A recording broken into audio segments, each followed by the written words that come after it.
Hey, folks, welcome to the Battles of the First World War podcast. Returning to the podcast is Steve Girard, a U.S. Army veteran and veteran battlefield guide.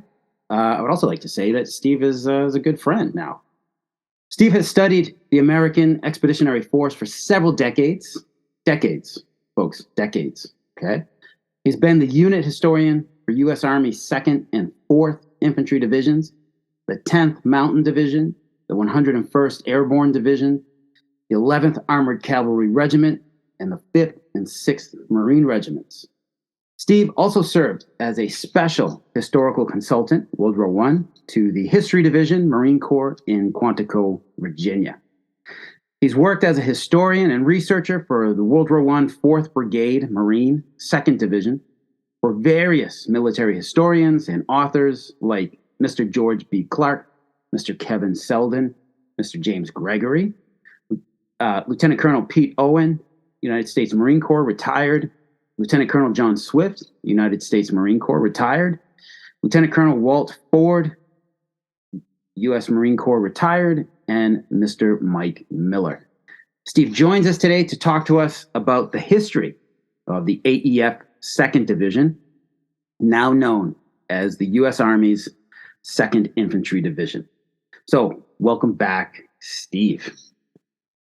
Well, it's been a long time. Thanks, Mike. It's been about, going on 3 years since I've been back with you on the podcast. So yeah. It's great to be back here. And thank you for that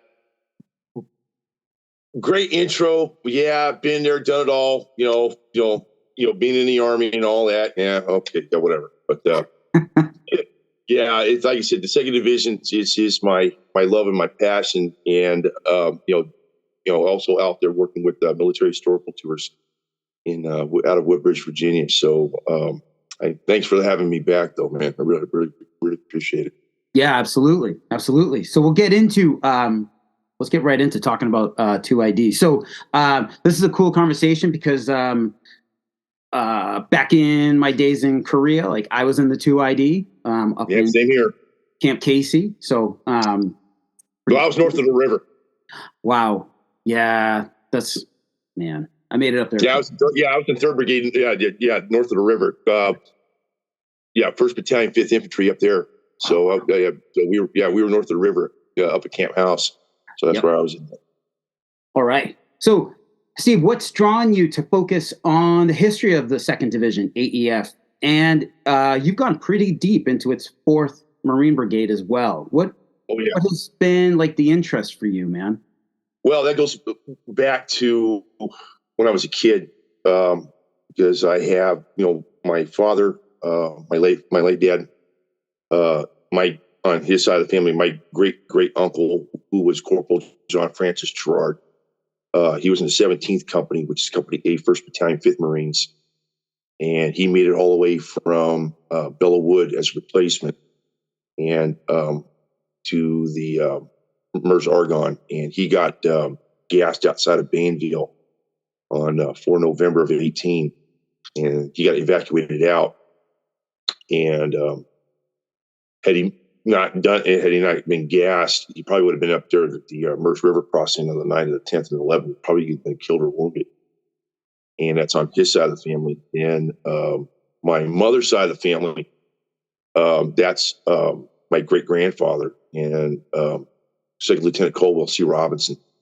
Very handsome young man, grew up here on the East Coast, then went to UConn and Stanford. And when the war broke out in 17, he went into the Marine Corps, got a commission there as a 2nd lieutenant. And he was with the 82nd Company, which is I Company, 3rd Battalion, 6th Marines. And he went all the way in training here at Quantico and went to France. And he went to Verdun, and he went to Belleau Wood, and he was killed in action on the night of June 6th of 18 out near Hill 181. And for his actions that day, he was awarded the Distinguished Service Cross, Navy Cross, Silver Star, Purple Heart. And he's still buried out there at Aimar with his men. So when we go out on tour, We go to Aimar American Cemetery out there at Belleau. Always go out there and pay my respects because we were just out there in November, and I know Pauline, who's one of the French battlefield interpreters out there. Really nice lady. If you guys ever get a chance to get out there, find Pauline. And I met her, and she didn't know who I was, and she didn't know who my great grandfather was. And I took her out to the headstone. She goes, "Wow!" And she had a bunch of. This kind of a cool story. So she got the sand, put it there, got a picture with him. Then she had a bunch of school kids from Chateau Thierry, and they were over there by the hunting lodge, and I got to talk to them and told them the story about what happened to him and the kids. Even you always hear stories about the French, they don't really care. Well, they do, especially around that area, Chateau Thierry and Belleau Wood, that's kind of sacred to them. And the kids were really, really, interested in the story. And so that's how I had to live, grew up with that. Then when growing up as a kid, I've been studying the second division, since the late 70s, and it culminated into like I told you in the podcast we did with Bourmont. It goes all the way back, as a kid, and then when I enlisted in the military, especially in the Army, after I got out of Benning, got assigned to my first unit, my company commanders and first sergeants, telling the battalion commanders, "Hey, I got this guy here, man. I mean, he's smart as a whip."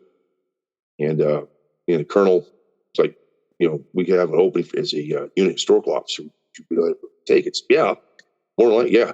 And it just blew up from there. And like I said, when we did the podcast for Bourmont, I mean, I went to Normandy '94 with 4th Division. I've gone to other special events. Being a historical officer for 101st Airborne Division, 2nd Infantry Division, 4th 10th Mountain Division, and I really enjoyed it because it opened up a lot of doors into the historical community.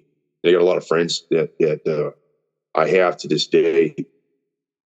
So, and dealing with Pete and John, Walt Ford, Mike Miller, then it opened up other doors to other historians that are very close and dear to my heart.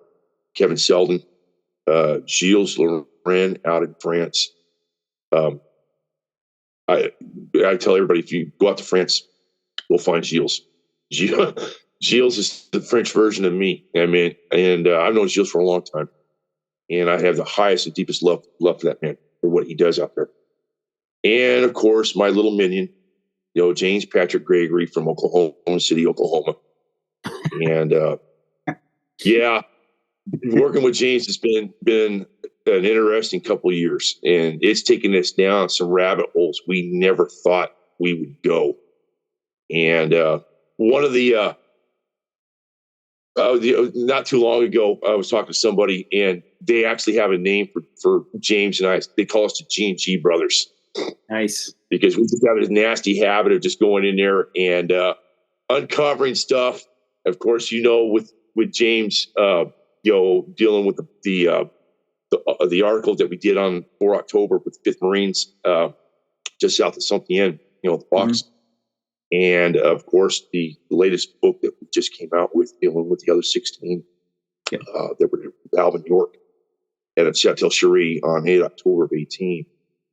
And we've got a couple other projects coming down the road here pretty soon. So, but working with James has been an adventure to say the least. And like I told you, in the podcast, if anything ever happened to me, James has already had that torch ready to go. I mean, he's just waiting to get out the gate. But it's like, no, you anything dealing with the 2nd Division, you're in the back, boy. You're in the back. But yeah, it's been great working with everybody. Yeah. So, but but yeah, like I said, dealing with the second division, yeah, that has been my forte per se. And I mean, I got people contacting me all the time. I've got collectors, historians, researchers. It's great to have that. Say, Steve, hey, can you tell me about this guy, either soldier, Marine, Navy pharmacist mate that were there, and it's paid off well. That's awesome, man. That's awesome.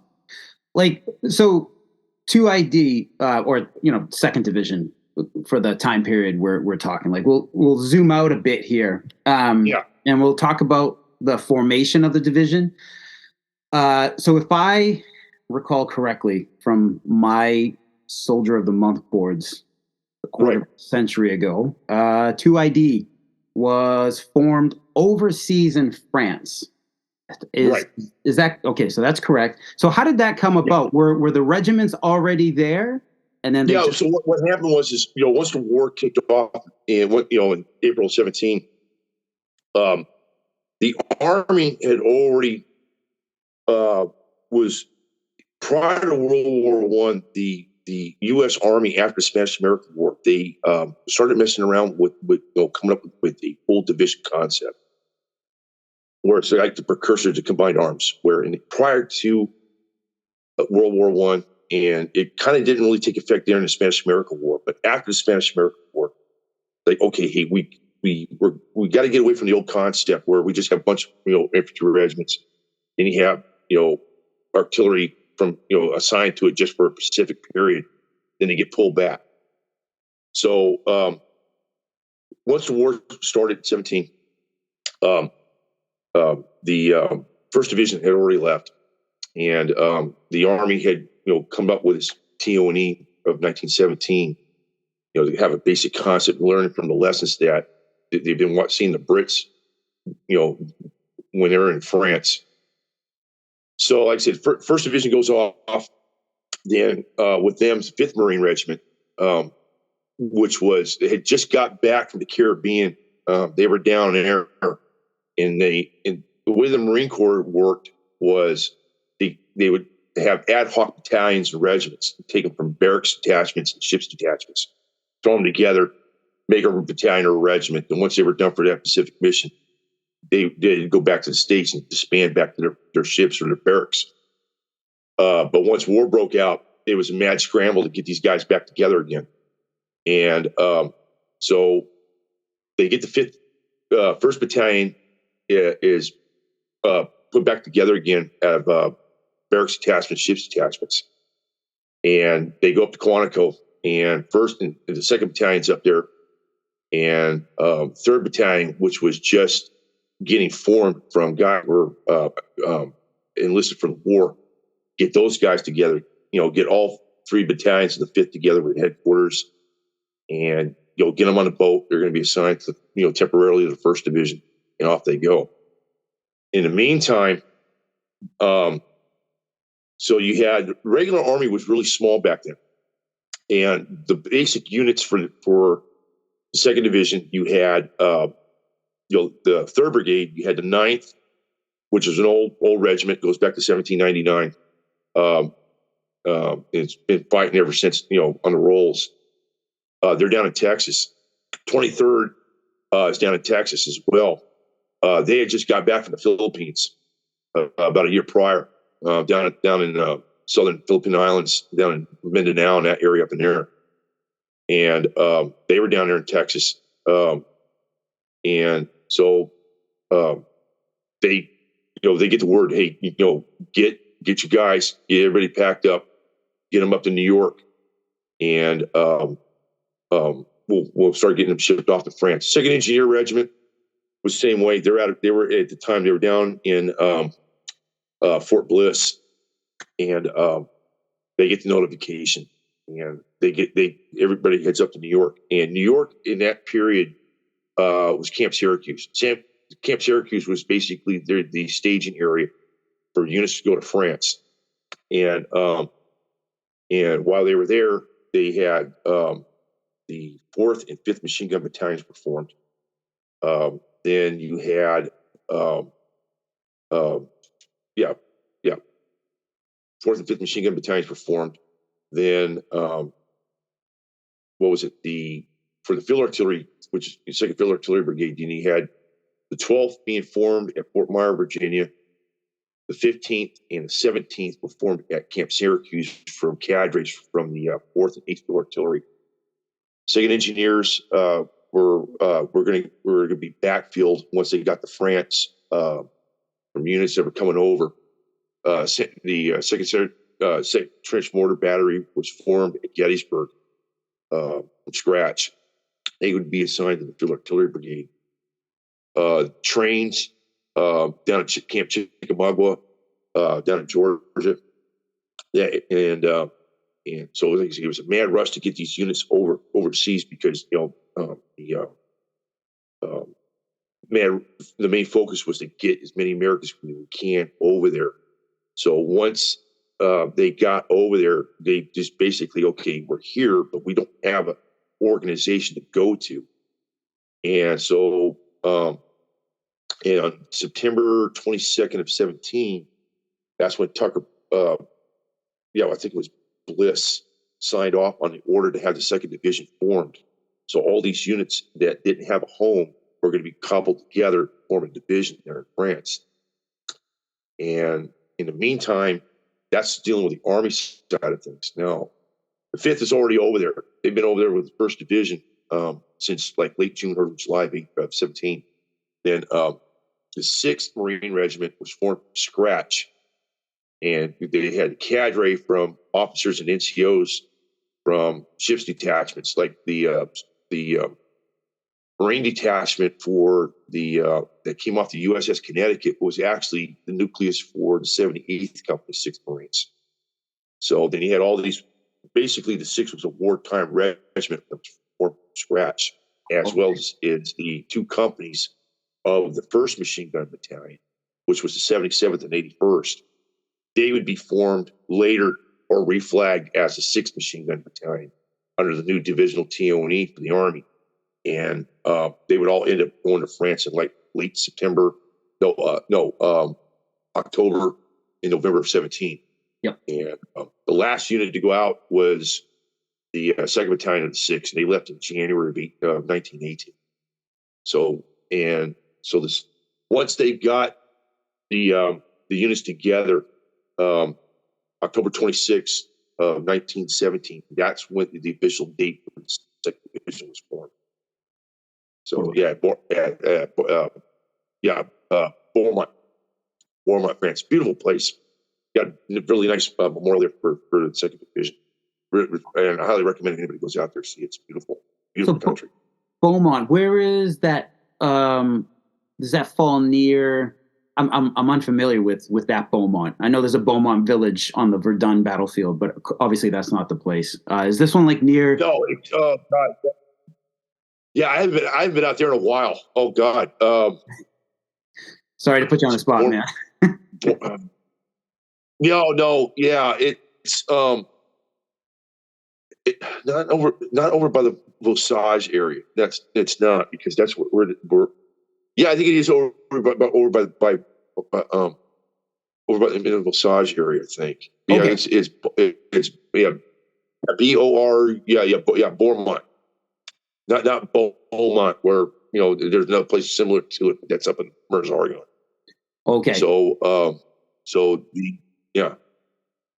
nice. If I remember right, I think. Yeah, and I can look it up too, and even put it in the show notes. So no problem. Yeah. So a couple of things. So I'm just remembering this now. So we got 9th Infantry, 23rd Infantry. That's going to be the 3rd Brigade for the 2nd Division. Then we got 5th and 6th Regiments. That's going to be the 4th Brigade Marine. So real quick, just for, gosh, I haven't thought of this in years, but for anyone who may be listening, who is an old one, so the 9th Infantry, I think they used to be called the Manchus. Still are. Yep, Manchus. Yep, they still are. So for any Manchus listening, keep up the fire. So that and 23rd First Battalion, 23rd is still with 2ID. They're with 3rd Brigade. That's super cool. That's super. Yeah. Cool. So they're still around. Nice. Yeah. To go off. So, so the division structure for what they had, Mike. Yeah. So you had so headquarters. You had headquarters troop. Yep. Division. Then you had what was it? The for 3rd Brigade. So you had 9th, 23rd Regiment, infantry regiments, 5th Machine Gun Battalion.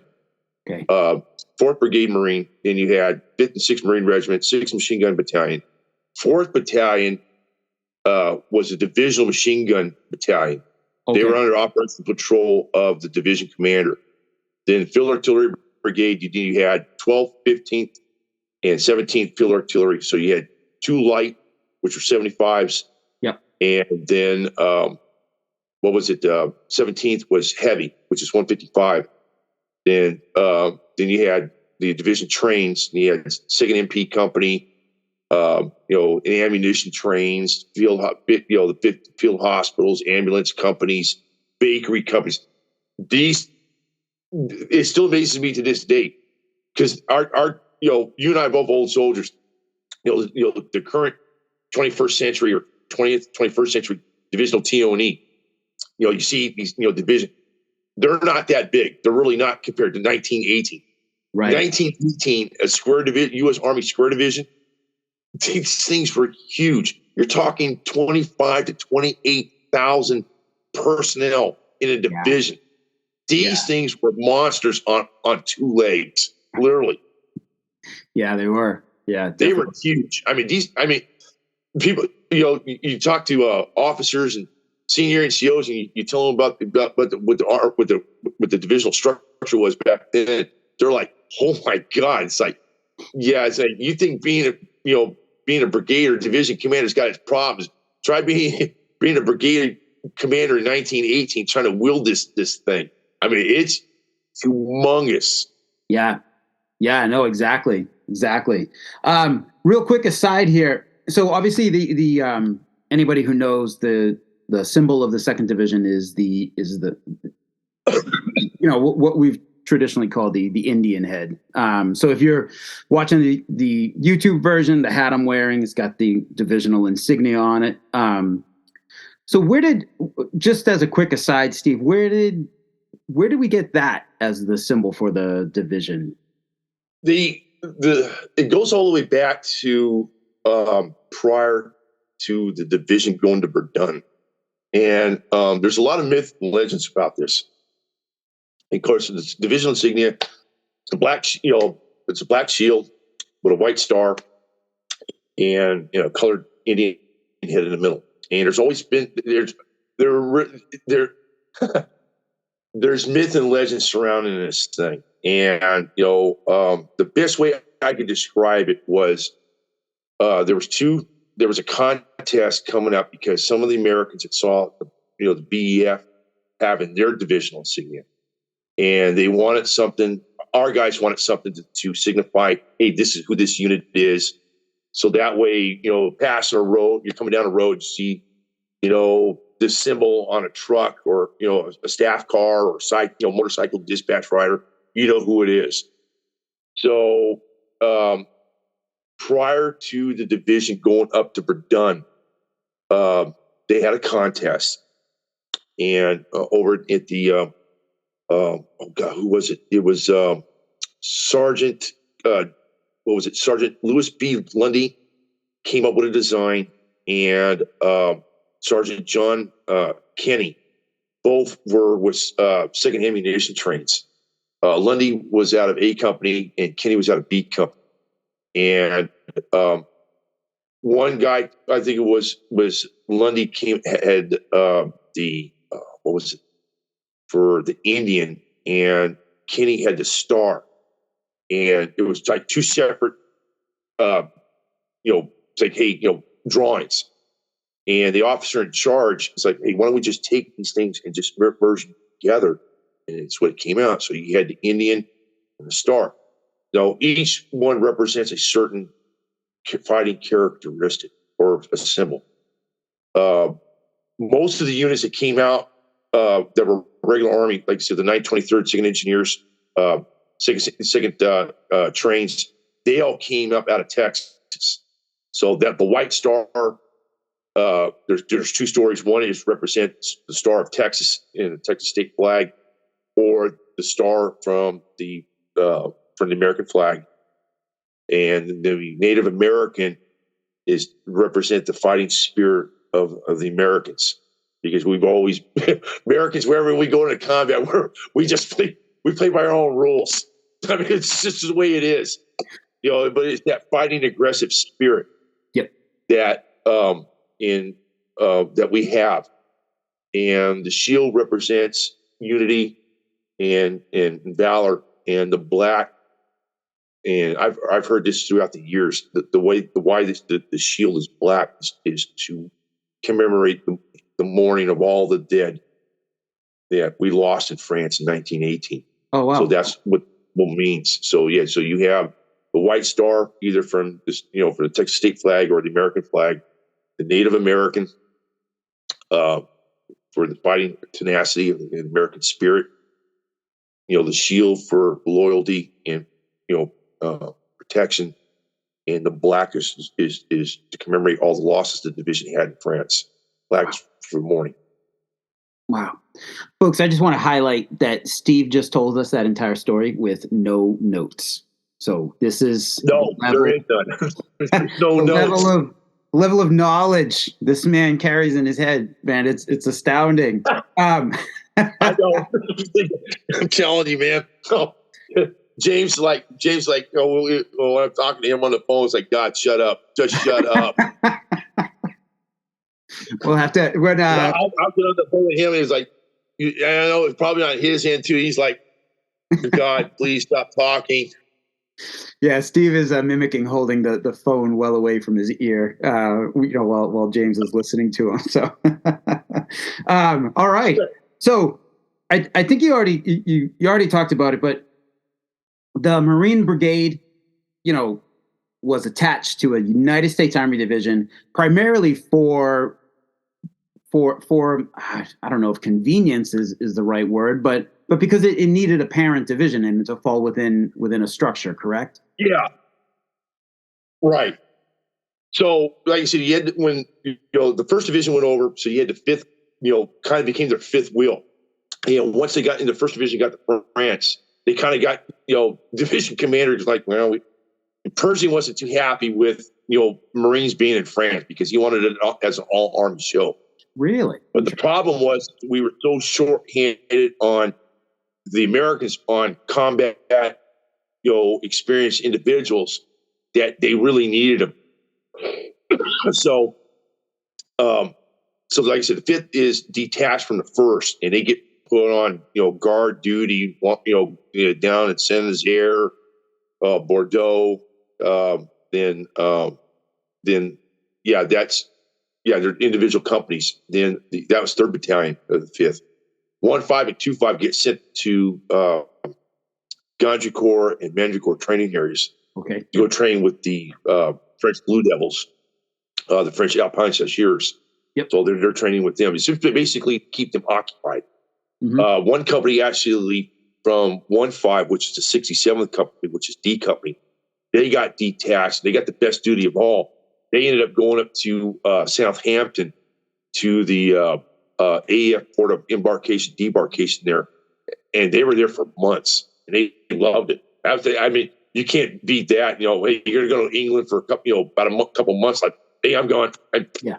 Hey, yeah. But in the meantime, the 6th Machine Gun Battalion and 6th Marines are being formed in Chronicle for service with in France. So Pershing is like, okay, here's what we're going to do. Bring them over. Then they'll be under Army control, and we'll brigade them with the 5th, and there'll be a maneuver brigade for this newly formed 2nd Division. And that's one of the other things as well, spilling the myth and rumors or legends, whatever, that the Marine units that had went to France, I'm just going to focus on the 2nd Division, 5th and 6th regiments and the 6th Machine Gun Battalion. Once, when they were still in the States, they belonged to the Department of the Navy. Once they set foot on that transport and that transport pulled out of continental waters, they belonged to the U.S. Army. And I get a lot of heartache from Marines. Like, it's like, yeah, it's Bella. Right? No, guys, you belong to the Army. That was the deal that was written between Joseph Daniels, Newton Baker, and General Pershing. Okay. That once those units left the continental United States, if they were Marine Corps, they belonged to the United States Army. In a discussion, that's the deal. So they had to, they're like, okay, we'll play the game. So, but once those units left, they were officially under United States Army control. Interesting. So there's an episode coming out on this Sunday where we're talking about the main topic of discussion is the French Army during World War I. But one of the guests there was James Taub, who also dispelled some myths about U.S. Marines. So, so that my podcast is going to get set on fire with. Hey, welcome to my world. But just for all you Marines out there, we love you guys. Please understand that. Once the 6th Machine Gun and 6th Regiment got into France, they automatically went up to Bourmont in Dunblane. So they're up there training, and then it was a fight to get the 67th Company back down from Southampton into with the rest of the 5th Marines, and they didn't get back to almost before they took off for Verdun. They were that's how long they were up in England. They were there for a couple months. Okay, yeah. So awesome. So most of the time when I think of the 2nd Division AEF during World War I think of it being commanded by Major General John Lejeune, the Marine commander. But that wasn't always the case. So who commanded the division initially? Oh, that's the other thing that gets thrown out there. That John Archer, Lejeune was the very first Marine to command a division, Army division in France. That's not true. When the division was formed, the senior officer that was there to assume divisional command was Brigadier General Charles A. Duyan, U.S. Marine Corps. He was the regimental commander for the 5th Marine Regiment. Okay. And he had just been promoted to Brigadier General. And when the official notification came down and said, yes, you guys are going to be formed on this date, Friday, October 26, 1917, you will assume command of the division until we get a suitable, Army officer up in there to command the division. So our division commander, it's there in Korea. You walk into the new division headquarters there down at Camp Humphreys. They got all the division commanders hanging up pictures on the wall. Charles A. Duyan, Brigadier General, U.S. Marine Corps, is 1st Division Commander, 2nd Infantry Division, and he once assumed the command of the division. He was for the time period that he had the division. He was a stickler for making sure these guys were trained. I mean, he walked around. You want to know what these guys were doing, what your job was, and then when General Omar Bundy officially became the division commander, General Duyan bucked back down to 4th Brigade commander, and he went back and he actually took them to Verdun. And it's kind of a sad ending with how things turned out, because General Pershing was a very stickler for details dealing with officers. And if you did not meet up to his standards, you were gone. They sent you back to the States. And that's exactly what happened to General Duyan. And he went back to the States, but he did see action at Verdun. He did, and he ended up being awarded the Army and Navy Distinguished Service Medals for what he did. But unfortunately, he died of influenza a couple months later, right after he got back. So it's always been a historical what if had he stayed, just to get the brigade to Belleau Wood, see how things would have turned out. So, but yeah, so with the 2nd Division, that's who our very first division commander is, Charles A. Union.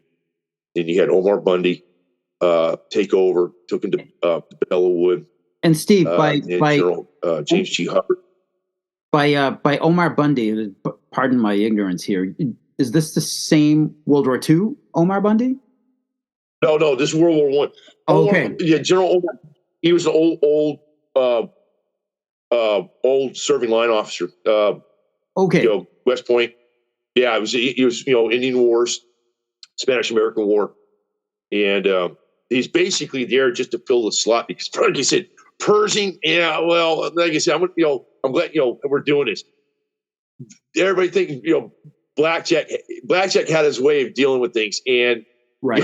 One, he didn't like having Marines in France, and number two, he really didn't. If you look at the division's history, the 2nd Division got loaned to the French quite a few times. It's basically like, hey, put you over there. You do your thing. We'll let you loan to the French. And he's like, I got the rest of the AEF to run, but I'm hoping that you do a podcast down the road dealing with Pershing because he is a very unique and controversial figure, and he really is. And if you start digging into some of the stuff that he did in France, you're like, how the hell did he end up staying in AEF command? But I'm just looking at this from the point of view from the 2nd Division. Yeah. So, but yeah, Blackjack. He had his moments. Yeah, no, I actually, so most recently I just did an episode on Hunter Liggett, and before him I did 2 episodes on Pershing. Really good. So we talked about Pershing, like his background, and he was a hard charging guy, bit of a he was bit of a micromanager, and but that's putting it politely, but yeah. And then the good thing is that I think, as we learned in leadership, you have to know that as a leader, you can't do everything yourself. You have to learn to delegate and trust your subordinates. Yeah. So really glad that Pershing, by mid-October was like, okay, I can't run First Army and run the AEF at the same time. I've got to hand this off. And he hands it off to Hunter Liggett, who is extremely capable. So yeah, we've talked about him. I'm sure there's more that we are going to talk about Pershing. Of course, I mean, he still remains a huge part of the Meuse-Argonne. Right. Well, and there's dealing with Pershing because, give an example. There's 2 Marine officers in France. George W. Hamilton, who was the commanding officer for 49th Company, which is B Company 1-5, and 2nd Lieutenant Clifton B. Cates, who would eventually be becoming the Commandant of the Marine Corps, right? Korea. Both were recommended and received Distinguished Service Cross twice for their actions, and I've actually seen their Medal of Honor recommendations for their actions at Belleau Wood and for both. And Pershing was adamant, adamant about not giving and awarding a Medal of Honor to a Marine officer. That's a travesty all on its own. And all of us Marine, 4th Brigade historians, we get together, and that's something that we always talk about because, like what happened with Clifton Cates, going into Brest on June 6th, and the actions of Hamilton on Hill 142 on the morning of June 6th, those warrant a Medal of Honor. I mean, hands down for what they did, during that time period, especially with Hamilton leading the 5th across the Meuse River on the 9th, 10th, 11th of November. And they're just getting hammered. But he was there in the thick of it with his Marines, but yet never got the Medal of Honor. Neither one of them ever did. But you had enlisted Marines get it. Right. Kukela, Kelly, Stockham, Jansen / Hoffman, enlisted and NCOs would get it. but no Marine officer was ever awarded the Medal of Honor for their acts in France. None. That's too bad. That's too bad. I think that's the way Blackjack played things. Yeah, and he did. Yeah. The AEF, I'm always still learning a lot, and I pretty much the biggest thing that I become aware of are the gaps in my knowledge, and the leadership of the AEF and the relationships of all of those officers. Like, that is a whole world there that needs to be looked at much deeper. It's really interesting. Well, and that's one thing I love about working with James, because we'll go in there and we'll look at subjects, and that nobody's ever really it's kind of glanced in, kind of off to the side, but everybody's focused on the bigger picture. But like with James and I, we'll go in there and we'll look at the smaller picture and how it played up into the bigger scheme of things. Right. Yeah, it's paid off in dividends. It really has. Oh, that's awesome. So, 2nd Division, their first engagements and combat operations against the Germans on the Western Front. How did they do? They did pretty well. So the 2nd Division's at Bourmont training area, and in late February, word comes down that they're going to be assigned to the French up in Verdun. So the division sends advance parties up there to work, coordinate with the French. I forgot who was up there in that area. So they're like, yeah, you're going to be detached and assigned to the French for operational, basically it was a blooding period to get yourselves ready for combat. So the 2nd Division begins their movement in early March of 18 as a whole. Let me back up. So prior to going to Verdun, the 2nd Field Artillery Brigade, they're training at what the hell is that French training area? Valhorn. It's an artillery training area. So they're up there doing their thing, and the maneuver brigades are down in Bourmont, Dunblane, so they're going through the motions, getting their stuff ready. Then, like I said, the division started moving up to Verdun. Then, first casualties of the division happened at the railhead there at Dugny. Germans saw them coming in, so they hit the railhead there. A couple of guys get wounded. Then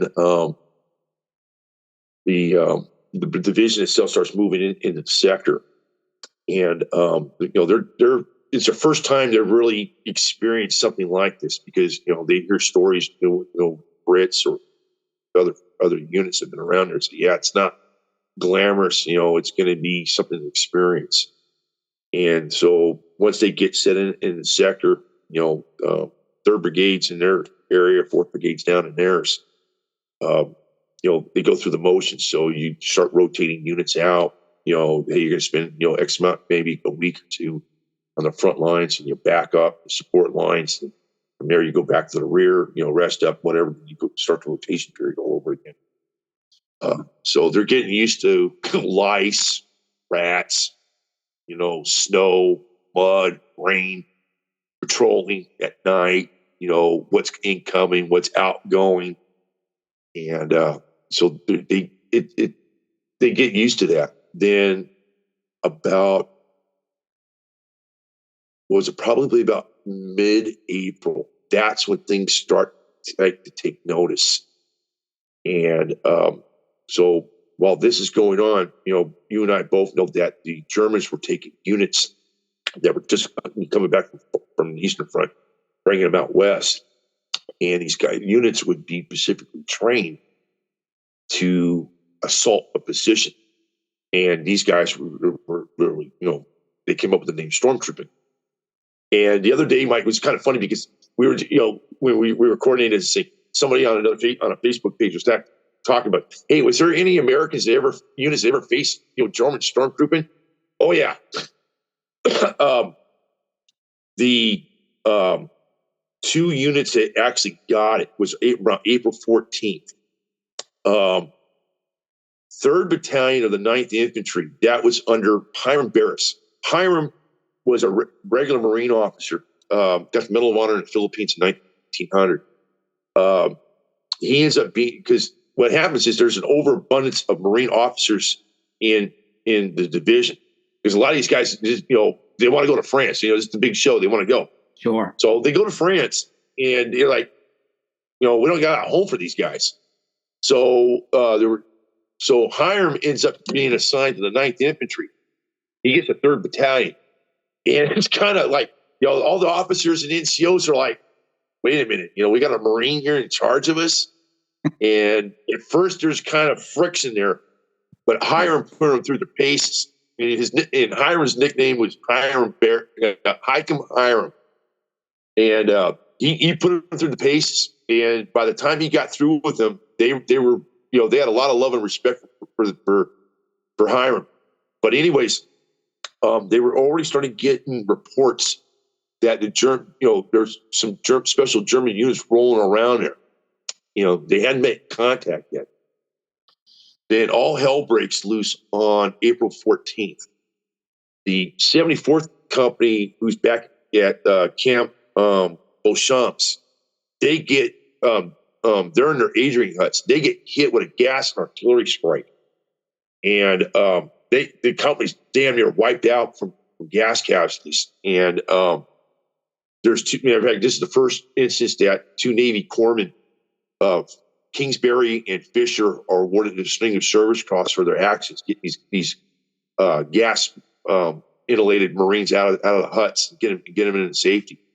Then at the same time, there's a German stormtrooper party or raid that happens. And they hit 3rd Battalion, and the Germans know that there's an American unit around there. At first, they thought they were Canadians. Then it's like, no, these guys are Americans, and because their Marines uniforms and American uniforms stand out. Then all hell breaks loose. A little bit after 12:45, going about 1 o'clock in the morning. That's when all hell breaks loose, and German raid stormtrooper party goes in there, and they're thinking, hey, these guys are a pushover. Well, they weren't, and it gets down to hand fighting there in the trenches. And there's an account that is told that there was a mess sergeant that the Germans had broken through the lines, and they're coming after him. This mess sergeant pulls out a meat hack or a cleaver and comes after the Germans. And I think he's awarded for gallantry for what he did. He actually killed like a couple of them with the meat cleaver. And so fighting lasts for about an hour or two. There wasn't really that many. We had about 19 guys from 3-9 that got captured. Most of them from the medical detachment got captured. So it wasn't really big, but the Germans suffered losses as well. So it was basically a tit for tat.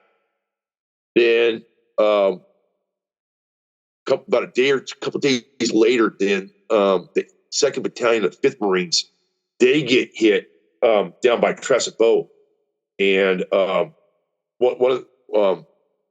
a patrol that went out there, and stormtrooper hit our guys, and it's basically a free for all there in no man's land. And one of the Marine officers is captured. One of the Marines goes back in there, kills the German who's dragging him off, and pulls him back in. And he ends up getting the Distinguished Service Cross. Wow. But so it's basically a tit for tat there in April. And so now, Steve, sorry, I should have asked this earlier. Is this going on? Like, is this Chemin des Dames sector, or like down by Saint Miel, like down? No, this is in Verdun. This is in the Toulon and Trion sector. Gotcha. Okay. Now, talking about where Chemin des Dames, because that's where the 26th got hit. Right. And it's like I say, April was the month that the Germans were, they knew Americans were there, and they're not dumb or stupid because they've got their intel. sympathizers or whatever, spies out there watching, and there's words getting back. So yeah, there's a new unit here. It might be Americans, and it's basically the 2nd and the 26th Division ended up being guinea pig test beds to see how these stormtrooper tactics, work. And like I said, with the 2nd Division, because the 2nd Division actually was the very first AEF unit to get baptized by stormtroopers. And it's like, okay, because basically the Germans want to say, okay, let's see how this works. Then when on April 20th, when the 26th is down there in Chesterpate and the 102nd, they get hit hard. Right. And that's a whole different story all in itself. There's some things that happened that infuriated Pershing. I mean, yeah, because he's Pershing, even though the 2nd was loaned out to the French, he still kept tabs on it. So he knew what was going on. Sure. So it's like, okay, hey, tit for tat, whatever. Okay, we got some of theirs, they got some of ours. Okay, great. It was down to a small level. But when the 102nd got hit at Chesterpate and they lost and they got photographed, oh man. Yeah, John J. Pershing was not pleased at all. I mean, at all. And like I said, I saw the podcast with dealing with the 103rd. Yep. Yeah, great. And when I was listening to it, when he was talking about why Pershing had a dislike for the 26th Division, yeah, that's a whole different story all in its own too. Yeah, that's a whole separate podcast. But the 2nd Division carried out pretty well for itself during its time in Verdun. So, matter of fact, James goes more into depth on the article we did on the 4th Brigade at Verdun. It was very well researched by us. And speaking of that, here's another debunking myth and legend. The term devil dog, that's where it actually originated from. It has nothing to do with Belleau Wood, never did. And the story is there was a bunch of newspaper reporters that happened to be in the area where the 2nd Division was at. And they were covering, some of the actions that, the 2nd Division, in particular the 4th Brigade, were doing. And we don't know for sure if it was something that was made up by them or whatever, because supposedly the myth and legend is the Germans were so honored by the fighting tenacity of the Marines, they give them the nickname Devil Dogs. But James and I, pretty much laid it down that no, it has nothing to do with Belleau Wood. It never did. So this is in April of 18. Belleau Wood is in June of 18, which is 2 months later down the road. Right. So right. We even found newspaper clippings from April 1918 that states, yes, Marines, coined the term devil dog by foe. So that's, like I said, we had to spill that bit. But, for officially, and like I said, the article that we did is published in Marine Corps History, their journal. Yes, the term devil dog has nothing to do with Belleau Wood. Nothing. Period. End of discussion. I think James and I discussed that when we talked about the Marines at Verdun article. Yeah. I want to say we did. Yeah. At least I hope we did. Yeah, you did. Awesome. So 2nd Division. So it sees combat like southeast of Verdun, and then during the summer, the late spring and summer during the German offensives, you've got it fighting at, of course, Belleau Wood in that area, and then we've got 2nd Marne in July of 1918, and of course, the podcast here has covered the 2nd Division's actions at Bourmont on the Champagne front in October of 1918. So what I want to do now is 2nd Division gets pulled out of Bourmont. Yep. Pretty much bled out. It's replaced by the brand new 36th Texas Division. Yep. But from there, so we're looking at like early October 1918. Now we haven't gotten there yet in the podcast, but we will soon. The 2nd Division is also going to take part in the Meuse-Argonne offensive just a few weeks after it saw all this action on Blank Mont. So Right. when does the 2nd Division come into the Meuse-Argonne front? They come in on the final phase of it, because that was one of the things that First Army with under Liggett and General Pershing, because they wanted to finally break the back of the German front there, because they already knew that the Germans were retrograding back towards the Meuse River. Yep. Yeah, they wanted to get as many combat hardened divisions in there as possible, because first and second phase on Meuse-Argonne, it literally bled the AEF dry. It did. I mean, the 2nd Division was hurting, but the entire AEF as a whole was hurting. I mean, 79th is shot to pieces. 35th is shot to pieces. Right. 42nd is getting.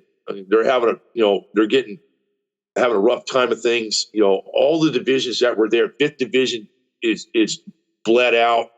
3rd Division's bled out. 32nd's bled out. So I mean, the whole entire AEF, both first and second phase. I mean, these divisions are just like, it's nonstop. So I mean, boom, boom, boom. I mean, they're just getting hammered. Right. But so Pershing wanted to get the 2nd back. So when the 2nd got pulled off the lines, they were still under French operational control for about a week or two, and they were doing at a rest, in an area rest, and they get orders would be issued, and it would get countermanded. Guys would go from point A to point B. It's like, hey, we don't need you here. Go back. Okay, so they get about a week or two. So they're getting themselves bandaged, cleaned up, and all that. They're starting to receive replacements coming in, and then about late October of 18, they're moved up to the area around Essermo, in the staging areas just south of town. Okay. And that's where the Marines and soldiers from the 3rd and 4th Brigades start getting small quantities of Browning automatic rifles, because like we talked about earlier in podcast with Bourmont, right? That's where they actually saw them. So there was a unit that came over from the States. I forgot which one. They literally got their BARs, stripped out, taken from them, and these were handed out to the soldiers and Marines of the 2nd Division. There's not enough to go around. So basically, your most experienced, show shot gunner that's been around for a while, he got a BAR with a belt, and assistant gunner got his equipment. But there's enough there for each company to have, not one per squad, but maybe like 1s or 2s, per platoon. So they get these issued out outside of Essermo. Then prior to going into the Meuse-Argonne, then this story actually happened. So they're under 5th Corps. So they get back under American control, 1st Army. Then they're under Operation Control of 5th Corps, which is under General Charles P. Summerall. And oh boy, this really happened. Charles P. Summerall, he's one of Pershing's boys per se. Yes, he is. So this really happened. Yeah. So they're the guys from the 2nd Division, the 4th. He goes to each of the brigades, right? So they had this big division meet, big powwow. So Charles P. Summerall rides in on a white horse. This really happened. Rides in on a white horse, like thinks he, here, you got all these combat hardened, doughboys and leathernecks out there looking at this guy's like, what the hell is this guy doing? So he stops, jumps off the horse, gets on top of this tree stump, and he's giving this, we're going to go get him. We're going to take it to the enemy, blah, blah, blah. And you got all these soldiers and Marines looking at him like, right. I'm like, and there's one account talking about this is from both Army and Marine Corps officers. Like, I don't know what the hell this guy is talking about, man. I wish this guy would just leave us alone. We already know what we got to do. The 2nd Division didn't care for Charles P. Summerall. They did. They hated him. they absolutely hated the guy. Yeah. So, yeah, and there was a reason the Doughboys used to call Summerall von Summeraltz, like a German name. Yeah, he was to put it bluntly, he was a pompous ass. Is what he was.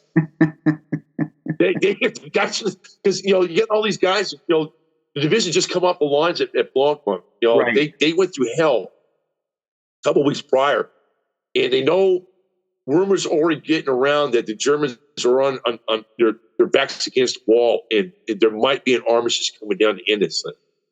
So word's already getting around. So, but the second gets their marching orders, and so you've got the 80th Division on the left flank, and you have the 89th Division on the right flank, seconds in the middle, and they know that this is the end. This is the end game right here. So, so the 42nd is up there just south of Landres-St. George's. Yep. And the second division goes in there and relieves them. And the scheme of maneuver was to have the 6th Marines for the division front on the left flank, 5th Marines in the center, 23rd on the right flank. And they were going there to take Landres-St. George's.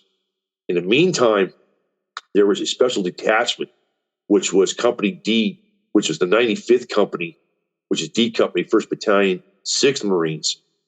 They were detailed as liaison company to work with the 80th Division on the left flank. And they went in, their objective was, I hope I'm pronouncing this right, Imécourt. Imecourt. Yeah, Imécourt. Yep. Yeah, Imécourt. That was they were tasked to take that and work with the 80th Division on the left flank. Okay. So on the morning of November 1st, they go in there and they hit the jump off lines and they're going forward. And the Germans put up a stiff resistance going into Landres-St. George's and going up towards Landres-St. George's, going towards Banville.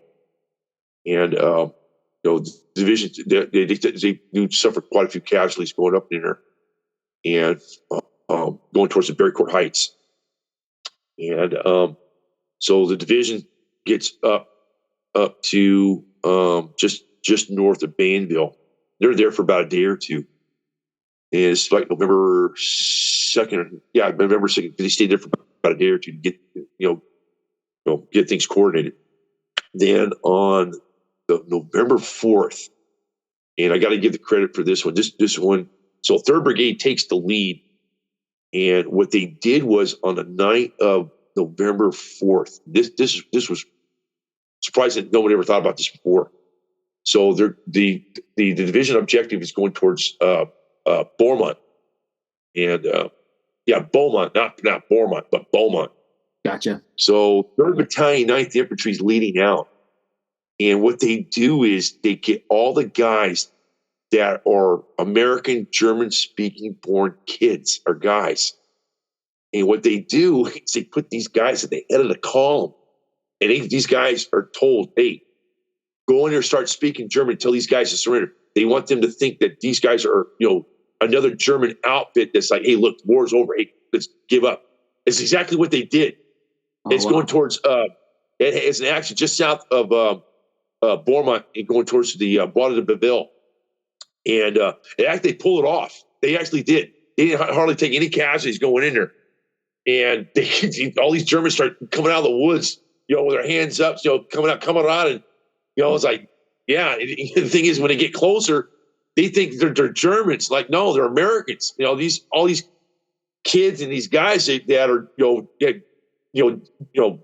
are German, German American, they know how to speak the lingo. It's like, hey, man, go back, hand them over to the MPs. Right. And, so then there's a little tough fight going up towards Bourmont, which they end up capturing on November 4th. Then what happens is the 3rd Battalion of the 23rd, they end up going towards Laton. And, the 23rd, 223 goes off to the left flank. 3rd Battalion goes off to the right flank. and the 9th and everybody else is coming in behind them. Okay. Then what's the interesting part of this whole story is the 1st Division is over there by Ville-Montry. Okay. Yeah, and they actually have because once Bourmont got captured, the 2nd Division actually sat on the Meuse River for like 2 or 3 days, for a couple of days. They sat there. So you have the 89th on their left flank or the right flank, then the 80th gets pulled off. Then the 1st Division is on their left flank.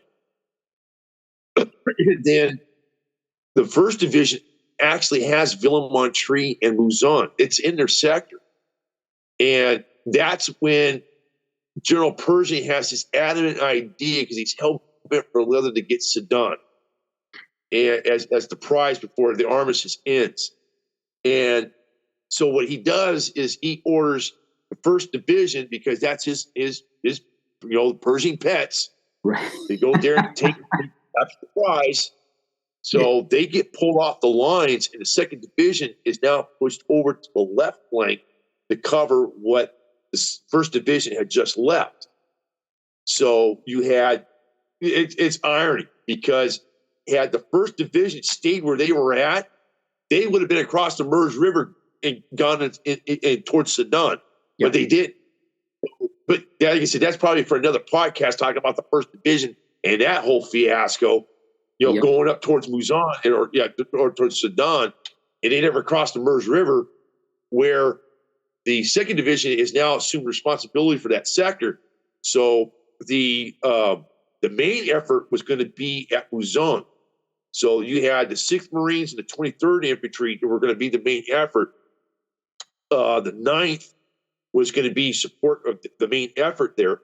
The 5th Marines were going to be crossing the Meuse at Ville-Montry. That was actually going to be a diversionary assault across the river. That was just to keep them occupied while the main show was going to go on at Mouzon. Yep. But once the 3rd Brigade with the 6th Marines attached, they got in on the western bank of the Meuse. They're looking right across at Mouzon. I mean, you know what I'm talking about, Mike. I mean, you can see the Eglise there, and I got a picture of it. That hasn't changed at all. They're looking right at the church there in town. That bridge is destroyed, but the Germans have got all machine gun emplacements along the east bank of the Meuse. I mean, they're just hammered, with machine gun fire and artillery fire. Yeah. The second engineers are trying to get pontoon bridges built and thrown across the river for the main assault. That never happens. And it got to the point, it's like, okay, General Lejeune has got to make a spot on it, make a call, because he's getting it from higher from General Summerall saying, you will cross this river. That's the irony of the whole thing. Everybody in the AEF, not just the 2nd Division, but all the units that were along the Meuse River, the 42nd, the 89th, the 90th, the 2nd, all these guys knew that the war was about ready to end in a matter of hours. Word had traveled like Western Union about the armistice that was going to be taking place at what do you call it, the armistice clearing, Compiègne. So they already knew what was going to happen. Yep. But General Summerall is coming down on top of General Lejeune. And General Lejeune's got to make, he's got to make this, he's got to do it. And so he goes to Hamilton to say, all right, guys, here's the deal. Regardless of the situation, we still got to do this. And, Major Hamilton, since the character of a Marine officer, he cared and loved about his men, but he's still got a mission. He's going to know, he knows he's going to lose him. He knows it's about ready to happen, but regardless of the situation, he's going to go forward with his men. And he did. Right. He led from the front.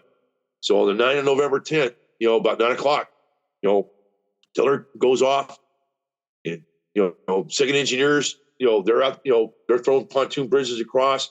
You've got, C Company, 9th Infantry, they're providing support, on the West Bank, and 5th Marine Regiment, First Battalion, Major Hamilton, he's going across. He's leading by example. They're going across that pontoon bridge, and they're getting hammered. I mean, from three sides. And they cross that river. They're going into the Bois Elma Gassiers, Cynical Farm. And you got Charlie Dunbeck talks about it in his book. He was the battalion commander for 2-5. They're coming in right behind Hamilton with 1-5. No, because Leroy Hunt, he had operation control of 1-5. He's taking them in, but Colonel Hamilton in front. 2-5's coming in behind them, and General Lejeune had already gotten with the division commander for the 89th Division because he could not pull units from Mouzon because that was going to be the main effort. So he had already coordinated with the 89th Division, and the division commander loaned out the 2nd Battalion of the 356, and that's under Mark W. Hanna. And they were the third element to go across the Meuse.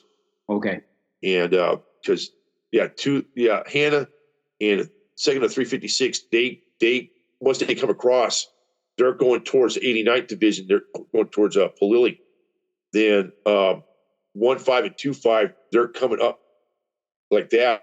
And it's bloody. I mean, it's absolutely bloody. And they lost a lot of Marines there. And the furthest unit that ever got across the Meuse River and towards Sudan. And I love sticking this to the 1st Division, guys. I really do. And was the 66th Company, 1st Battalion, which is C Company, 1st Battalion, 5th Marines. And they are the furthest American unit that ever got close to Sudan. And there's a boulder marker right off the D364 highway. There it was at Milan-St. Hubert. It's right there. And matter of fact, I just saw it here a couple months ago. It's literally right there because there's a guardrail that's wrapped around it. That is the furthest unit of the 2nd Division in the entire AEF that ever got close to Sudan. Oh, awesome. And but they paid a price going across that river. They did. And the river ran red for days. Man.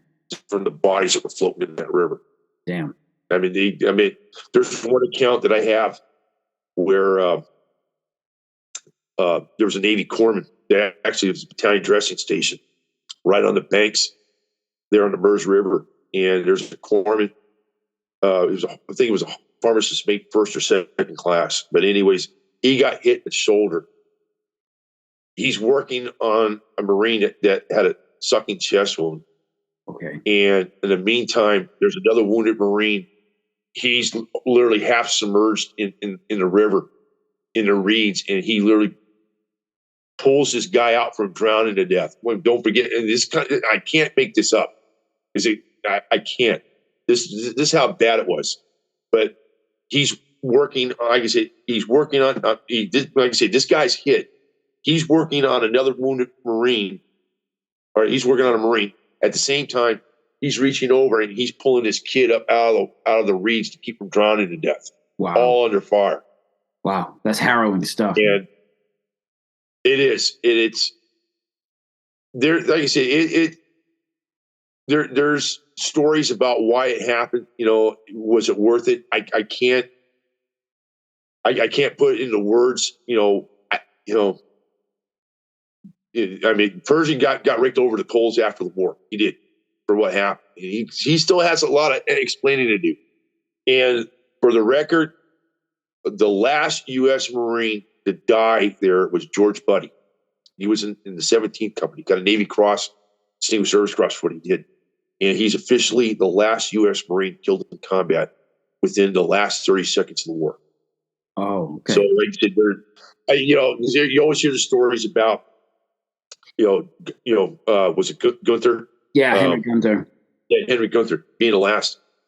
Mike, and the thing is studying the AEF for X amount of years, I never believed that story because the thing is, there were so many units going on.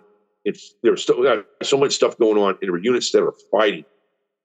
You don't have some officer or NCO sitting there looking at his watch like, Yeah, 15 seconds. Oh, by the way, Private Gregory, yeah, he's gone. Oh, yep, 5 minutes to arms. No, didn't happen like that. Yeah. Henry Gunther's name just got pulled out of a hat. That's exactly what happened. We don't, because you're not considering the guys that were wounded, that were in a base hospital or a field hospital who expired. We don't know that. Good point. Except for division, for the 5th and 4th Brigade, yeah, it was George Buddy. We know that for a fact. He was killed within the last 30 seconds, for the armistice went down. So, like I said, we don't really know who the last soldier was. We'll never know. Right. So, right. It depends on interpretation. Right. So, 2nd Division fights pretty hard in those last days. And then, of course, the war ends on November 11th. We get the ceasefire. So, final question here, Steve, is what happens to the 2nd Division post-war? Are they part of the occupation? Yeah. So what happens is they after the armistice is officially set in place, they don't have very much time to lick their wounds and feel sorry for themselves. They don't. So they have about a couple day rest period to get themselves together, and they start what's called the Long March going into Germany. Mm-hmm. They're basically following the remnants of the German Imperial Army back into Germany, and they go through Luxembourg into Belgium, and then they end up in Koblenz about the middle part of probably about December 18th. They end up on the Rhine River Valley, and in the town of Koblenz. And headquarters, 3rd Army that's going to be their home for the next couple months. Okay. And they pull an occupation duty there. There's several selected divisions. You had the 1st Division, 2nd Division, 3rd Division, 32nd Division. There's a couple others that were picked by Pershing himself to represent, the main effort of the 3rd Army at Koblenz. But then you had other divisions that were in the 90th Division, 89th Division. They were guarding the lines of communication going up in there, up into Koblenz. Okay. Yeah. Then the 2nd Division, they were in Neuwald. That was in that area in Germany. They had small base camps set up there. I'll get the whole list of I can't even show you what it looks like, but they had battalion 2nd Battalion, 6th Marines was at Haningen. Then you had smaller company camps or areas set up all within their divisional zone. One of the other things is the particularly the 4th Brigade, because was unique with them is they had what's called the Rhine River Patrol, and it was kind of fitting for them because you had Marines, some of these guys, were seagoing, Marines in the old days, and some of the officers. I got one picture of Gaines Mosley, who's on the SS Mouzon. He's at the helm of it. He was an old time, serving officer, been at sea for X amount of years. And the Rhine River Patrol, they were tasked to guard all the, and protect all the river traffic going down the Rhine River. And their station was at Andernach, and that was plum duty for those guys. And so 2nd Division stayed there until about June of 1919. Because they wanted to make sure that everything was going to go according to plan with the Treaty of Versailles, which, by the way, everybody thinks World War I ended on November 11th, 19. It's not. No, World War I is officially ended in June of 1919. That is correct. Yes. Yes. That everybody thinks, oh my God, the armistice. No. World War I was officially ended. I think June 28th, 1919 is when the World War I officially ended. Right. At Versailles. Right. The Versailles Act, that is the official end of World War I. November 11th was an armistice. But so after the treaty is signed, the units of the 2nd Division start to get their movement orders to head back stateside. Okay. So the elements of the 4th Brigade, once they get back to the States, they're released back to Department of Navy control. They go back down to Quantico. The bulk of them end up being sent home because most of them are all wartime Marines. The ones that stayed on for regular enlistments, they go off to either barracks duty or sea duty or down in the Caribbean base down there. The bulk of the 2nd Division ends up in Camp Travis. Camp Travis, which is now part of Fort Sam Houston, Texas. And that would be their home all the way to about 1942, when they had to pick up and they had to go to Europe to take care of the second act of World War I. Right. Right. Known as World War II. That's what happened to the 2nd Division. So then, so they end up in Texas. And believe it or not, the 2nd Division is kind of irony when I say this because it has a second part of this. When they were at Fort Sam Houston, Texas, back in the 20s all the way to the late 30s, they ended up being an air landing division. They're actually trained to be an air landing division, which is irony because when the colors came back from Korea in 64, 65, that's when they were at Fort Benning, which ended up being, they were trained the air mobile concept, which became eventually the 1st Cavalry Division.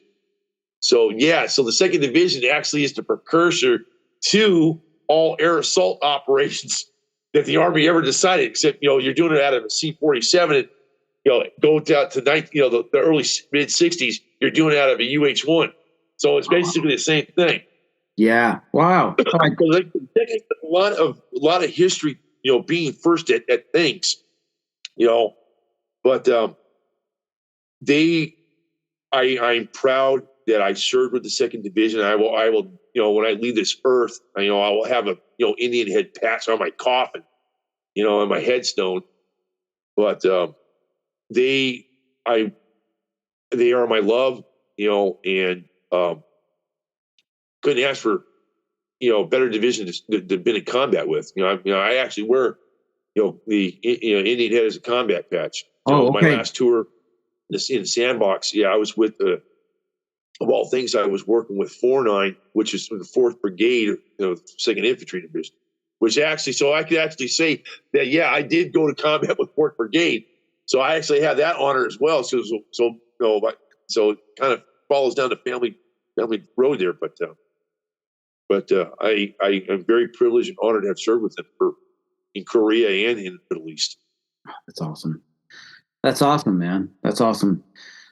Steve, this has been an awesome talk, and thanks for taking time out of the middle of your Friday to come on, man. Okay, Mike, like I said, it's an honor and privilege to come back here with you. And like I said, if anybody wants to know more about the 2nd Division and particularly the 4th Brigade, James Gregory, like I said, his publication, the article on the Marines at Verdun and the actions at 4 October at the Box. Yep. Their Marine Corps journal.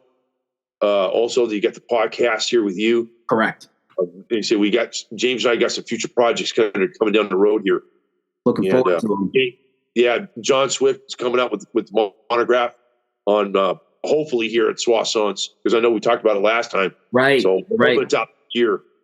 But Mike, I want to thank you for everything, and dedicate this podcast to all the 2nd Division honks out there, and to my family members, my great grandfather, my great uncle, my father, and myself, who all wore the Indian head, for over 100 years.